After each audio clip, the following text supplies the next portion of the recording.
Hello everyone, हमारा question है did Dobereiner triads also exist in the column of Newlands law of octets? Explain your answer. What were the limitation of Dobereiner classification of element? And third question है what were the limitation of Newlands law of octets? तीन question दिया हुआ है, तीनों question आसान से हैं. चलिए समझते हैं. देखो, बोला गया कि डोब्रेनर ट्राइड अगर है तो क्या वो न्यूलैंड्स के लॉ को फॉलो करेगा या नहीं करेगा? बिल्कुल करेगा. कैसे करेगा? अगर हम लोग एग्जांपल के थ्रू इसको समझते हैं तो हम लोग लिख सकते हैं yes. Yes, Dobereiner Dobereiner triads also exist in the column of Newland's law of octaves. देखो, अगर ध्यान से देखोगे तो अगर हम लोग डोब्रेनर के लॉ को फॉलो करते हैं तो हम लोग डोब्रेनर के लॉ को फॉलो करने के लिए लिथियम, सोडियम और पोटेशियम को लेते हैं. तो लिथियम का एटॉमिक मास 77, इसका एटॉमिक मास 39 और इसका atomic mass 23.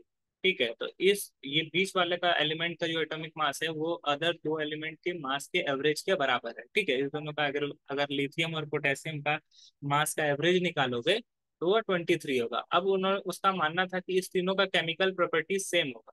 Chemical property same. ठीक है, तो अब देखो यहाँ न्यूलैंड्स का जब ऑक्टेट लेंगे, न्यूलैंड्स का लॉ अगर लेंगे तो लिथियम से अगर शुरू करते हैं तो लिथियम के बाद आता है हमारा beryllium, boron, carbon, nitrogen, oxygen, chlorine. उसके बाद नियॉन उस समय खोज हुआ था ना, नियॉन के बाद डायरेक्ट आ जा नियॉन खोज नहीं हुआ था तो क्लोरीन के बाद डायरेक्ट आ जाता था सोडियम. उसके बाद फिर मैग्नीशियम, फिर aluminium, silicon, phosphorus, sulphur, chlorine, argon का खोज हुआ नहीं था तो पोटेशियम. तो अब देखो, अगर ये फर्स्ट एलिमेंट है तो ये आठवां एलिमेंट सोडियम हो रहा है. फिर सोडियम अगर फर्स्ट एलिमेंट, आठवां एलिमेंट पोटेशियम हो रहा है. और अगर न्यूलैंड्स की बात करें तो न्यूलैंड्स लॉ ऑफ ऑक्टेट क्या था कि जिस तरह के संगीत में आठवां सुर रिपीट होता है उसी तरह यहाँ पर अगर पीरियोडिक, अगर एटॉमिक मास के हिसाब से अगर एलिमेंट को सजाया है तो हर आठवां एलिमेंट का प्रॉपर्टी जो होगा फर्स्ट वाले से मैच करेगा. तो अगर ये फर्स्ट एलिमेंट है, आठवां एलिमेंट से इसका प्रॉपर्टी मैच करेगा. मतलब कि लिथियम और सोडियम का प्रॉपर्टी मैच कर रहा है, सोडियम और पोटेशियम का प्रॉपर्टी मैच करेगा. तो ये क्या हो रहा है, अगर हम लोग इसको बोल सकते हैं तो अगर सोडियम को फर्स्ट एलिमेंट ले और एलिमेंट पोटेशियम को आठवां एलिमेंट, दोनों का प्रॉपर्टी मैच करेगा. क्योंकि लॉ ऑफ न्यूलैंड्स लॉ के हिसाब से the property of eight element should be similar to the first element. ठीक है, तो यही है न्यूलैंड का ऑक्टेव रूल. तो लिथियम, सोडियम, पोटेशियम जो है वो सिमिलर केमिकल प्रॉपर्टी रखेगा. अगर हम लोग न्यूलैंड्स का अगर रूल भी लेते हैं तो इस तीनों का सिमिलर प्रॉपर्टी है. और डोब्रेनर का अगर प्रॉपर्टी ले रहे हैं तो लिथियम, सोडियम और पोटेशियम का भी सिमिलर प्रॉपर्टी है क्योंकि उस लॉ को भी फॉलो कर रहा है. तो इस बेसिस पे हम बोल सकते हैं yes, Dobereiner triad also exist in the column of Newlands law of octets. I hope ये क्वेश्चंस आपको समझ में आया होगा. अब हम लोग बात करेंगे क्वेश्चन नंबर बी की. अगर क्वेश्चन नंबर बी की बात करें तो हम लोग को पूछा गया क्वेश्चन नंबर में limitations of Dobereiner classification of element. Limitations of डोब्रेनियर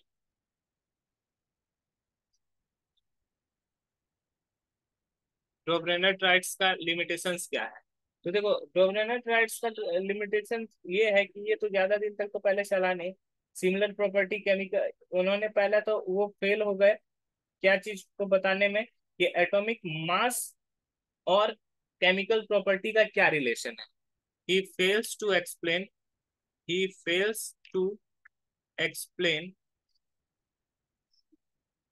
fails to explain atomic mass,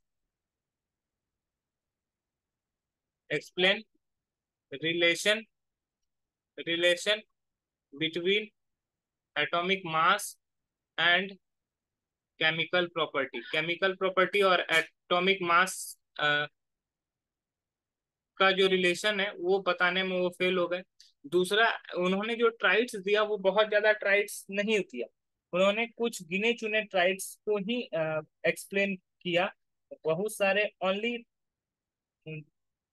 डोब्रेनर could identify only 3 tribes from the element known at that time। जिस समय वो अपना लॉ बनाए थे उस समय जितना एलिमेंट खोज हुआ था उसमें से 3 ही ट्राइब्स उन्होंने बनाया था। There are only 3 tribes found by him. उस समय सिर्फ 3 ही ट्राइब्स खोज किए गए थे। इसके वजह से ये आगे जब एलिमेंट का खोज हुआ तो ये लॉ ट्राइब्स को मतलब कि ये सेटिस्फाई नहीं कर पा रहा था। ठीक है, कभी कभी ऐसा हो रहा था कि उनका क्या एक्सप्लेनेशन था कि जो बीच वाला एलिमेंट का जो मास होगा वो अगल बगल वाले एलिमेंट के एटॉमिक मास के एवरेज मास के बराबर होगा। ठीक है, लेकिन जब ज्यादा एलिमेंट का खोज हुआ तो ऐसा करना से ऐसा नहीं होने लगा। जब हम लोग हैवियर एलिमेंट को लेने लगे तो वो इस लॉ को फेल कर दिया। तो यही कुछ लिमिटेशंस थे जिसकी वजह से ये लॉ फ्लॉप हो गया। इसके बाद हमारा एक नया लॉ आया, न्यूलैंड्स लॉ ऑफ ऑक्टेव। अब क्वेश्चन नंबर सी में पूछा गया है कि न्यूलैंड लॉ ऑफ ऑक्टेव का क्या क्या लिमिटेशन था। चलिए समझते हैं इसको। तो सी क्वेश्चन में हम लोग चलते हैं जिसमें पूछा गया limitation of Newlands law. Limitation of Newlands law. Newlands law का लिमिटेशंस क्या था? तो पहले तो जब उस समय जो हमारा इनर्ट गैस है उसका खोज नहीं हुआ था। इनर्ट गैस का खोज होने के बाद इनका जो लॉ था कि हर एक एलिमेंट का प्रॉपर्टी सिमिलर होगा, वो गलत होके वो 9th एलिमेंट हो गया। तो पहला तो वो गलती था। दूसरा जो है वो सिर्फ कैल्शियम तक फॉलो करता था। This law follow up to calcium only. Calcium तक ही ये फॉलो करता था, कैल्शियम की बात के एलिमेंट के लिए ये फॉलो नहीं करता था।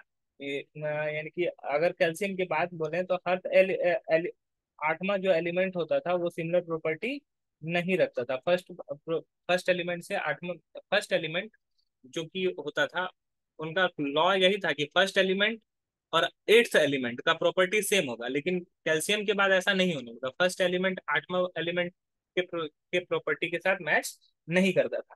दूसरा, उन्होंने अपने समय में जिस समय न्यूलैंड्स ने अपना लॉ दिया था उस समय मात्र 56 एलिमेंट ही लॉन्च हुआ था। और उनका मानना था कि सिर्फ इतने ही एलिमेंट है, इसके बाद एलिमेंट का डिस्कवर नहीं होगा, जो कि वो रॉन्ग समझते थे। अभी 118 से भी ज्यादा एलिमेंट का खोज हो चुका है।